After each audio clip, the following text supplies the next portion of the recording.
Thunder and Lightning here on SuperTalk Mississippi. I'm Brian Hadad. I'm the host of the only statewide show covering Mississippi State sports. And I like that. I like doing that. You know why? I get to talk to guys like this. Chris Jans, the head coach of Mississippi State basketball, joins us for the first time here on Thunder and Lightning. Coach, thanks for joining me. If I've done the math right, I think you're 10 days from tip-off. Do you ever reach a point practicing where you just say, yep, we're ready. We're ready to play basketball. This team, we've practiced as much as we possibly can. Hi, Brian. Thanks for having me. No, I'll be honest with you. I don't think I've ever been to that point as a head coach for sure, maybe as an assistant. But I normally am like, can we start over? I haven't done a very good job. We need to start over. We're not where we need to be, and that's unfortunately the hollow feeling that I have right now. But the calendar won't stop. It'll keep turning, and whatever number of days you said, it's close enough to me. I'm not sure the exact number. I know it's a week from Monday. We're going to play college basketball in the hump. What's a Chris Jans practice like? If I were to come out there and watch practice, or God forbid I had to participate, what would I expect? Well, first, you should come on out and check it out sometimes. You know, we let the media come in and see what's going on and how the sausage is made. We'd love to have you.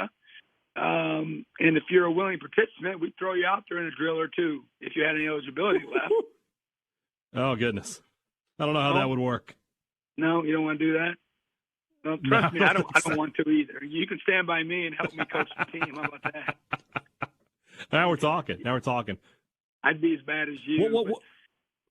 You know, they're I would think, fairly organized and try to have a decent rhythm to them. Try not to waste a lot of time. Try to have some pace from one drill to the next and keep them on their toes, keep them moving. And certainly any coach will tell you they spend a lot more time than probably the outside folks would imagine in just trying to prepare a quality practice plan each and every day. And certainly you can't work on every facet of the game, and you can't, be physical and combat, if you will, all the practice as well. So you just try to organize some drills, and certainly you have some that have been successful in the past, and you're always open to new ideas from your staff, and just try to put the best practice plan together that you can. And then obviously at the end of the day, it's about the players' energy and how they feel, and if they're bought in that certain day, and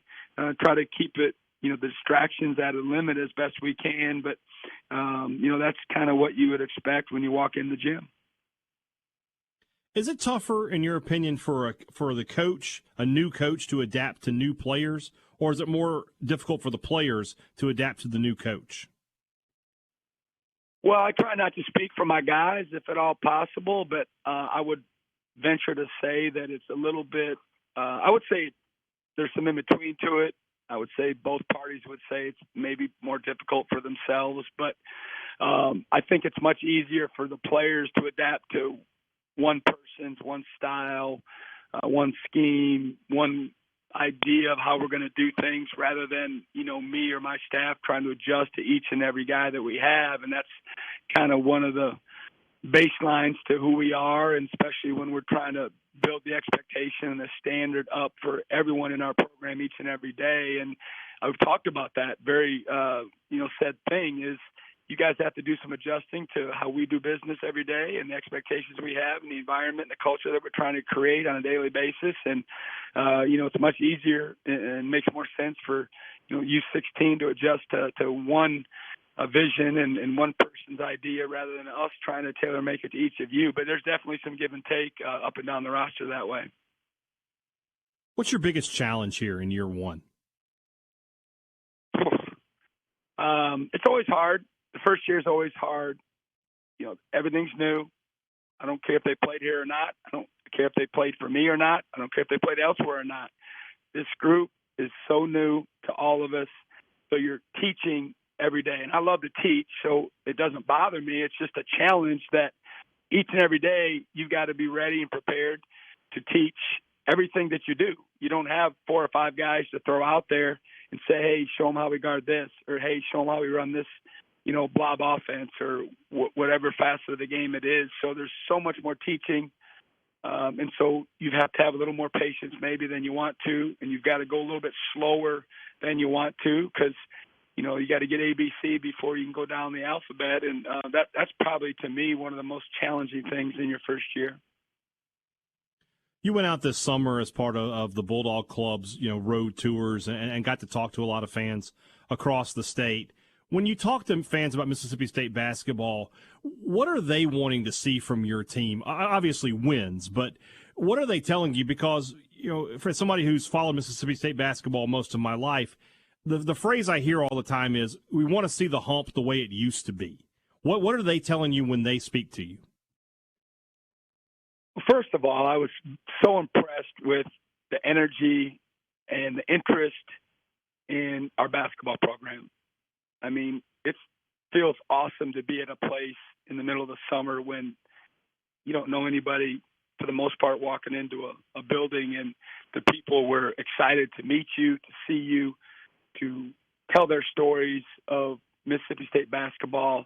And it was a lot of fun to just get a feel for our fan base. And what I took away from it was, one, they're passionate. Obviously, like you said, I mean, everybody wants to win. Winning solves a lot of problems.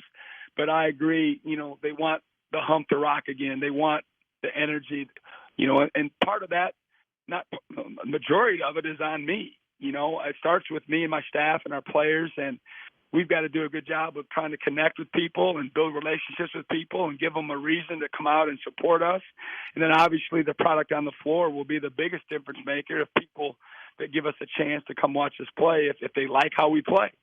And don't get me wrong, we're judged by wins and losses, but we're also in the entertainment industry as well. And so that's not lost on me or my staff in terms of trying to play a style of basketball that will be pleasing to the most fans. You're never going to please everybody. Everybody's got a different idea of how you should play. But we're going to be aggressive and get after people and try to, play some tempo basketball. And what I've been telling everybody is, if they come out and watch us play, the one thing I'll guarantee is that we're going to play really, really, really hard. We're going to compete at a high level. We're going to make mistakes. We're going to miss shots. We're going to turn the ball over. But it's not going to be a lack of effort. It's not going to be a lack of preparation. And we're going to keep working and keep grinding. And we're just trying to get, a swell of support, in and around Starkville, in and around the campus. And we've been out, in the sororities, fraternities, and out in the community trying to get people excited about the energy that we have and the new team. And, in a couple of weeks here, we're going to see where we're at. Let's talk about your team itself. And obviously one of the big building blocks for you is Tolu Smith, a guy who, has been basically a double-double machine for Mississippi State since he's arrived in Starkville. Is he the kind of guy you can build what you want to do offensively around? First of all, from here on out, we need to have these interviews where it's not after practice. That's the worst time to talk to me because I'm usually not in the best of moods, and maybe my opinion of some of my players isn't what it normally would be. Like tomorrow would have been a great day to talk because we're off, and so I would probably be back to more of a realistic approach. But Tolu, I love talking about Tolu, not just because of his ability and his skill and his experience, but more so his bought-in level is very, very high. When you get some of your best players that buy in, especially when you're new, that really helps, I think, get the crowd to follow suit, if you will. And certainly, he's got a resume, and he's obviously a very good player. He's been there, done that. But now we're trying to get him to do that, on a winning team. And it's just harder. It's just different. It's one thing to score whatever you score on a team that wins X amount of games, but to do it on a team that's, beating really good teams is a whole nother matter. But the buy-in's been awesome. He's shown some leadership ability recently, and I love seeing that from any of our players, especially of one of his size and his respect that he has with his teammates. Coach, we've got about a minute left. A lot of newcomers on your team coming in from the transfer portal, obviously a few true freshmen as well.